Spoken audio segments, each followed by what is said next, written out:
เราจะเฮ็ดปิโลดินแล้ว เขาไม่ได้เขาบอกให้เอาเสียมมาขุดกระปูได้เลยนะ แน่มันเป่าดินแล้วมัน น้อยมัน ดังแต๊บ แม่ สัตว์เสนาพระผู้เจ้าให้มันก็ดังแต๊บดัง เอาพักหยังอันน่ะ พักดอกขะแยง เอาเดี๋ยวโอ้ยตกเห็นให้อายเงินแต่ละอย่างเว้ยโอ้ย ดัง เอา บึ้มๆแล้วเนาะ ตีสลับผักกระดังเอาเลยเอาไหมให้เบิ่งใกล้ๆบ้าหวดเอาเบิ่งใกล้ๆดูหันเอามาดูอีหล่าไอ้อยากจักแถมันคือดังแน่นั่น มันแตก ต้องเอาดอกอย่างเดียวบ่ แม่ไม่ใส่ไปมันเบิดนะบอกนี่ เบิ่งเลยบ่นี่เอาดอกแบบนี้นะ นี่ แล้วเฮ็ดจังไดมันจังดัง ว่า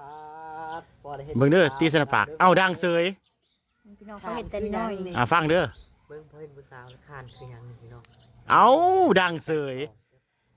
กำลังเคยจักเด้อนี่เด้อน้องบ่าวเนาะ แม่นล่ะไปจุดประทัดเสนาพระผู้เจ้าแป้งเลย ไปเราเห็นบนเด้อ นั่น คอยลิ้นแล้วนับผ่านจังเที่ยว ปั๊บบักซิปพุ่นแหล้วแบบนี้ โคตรขาดพี่น้อง น้อง เป็นอลินแบบ น้องมีหน้า แต่ น้อง น้อ มี ย หน้า ๆ เด้ ก็ อ คือ เด้อ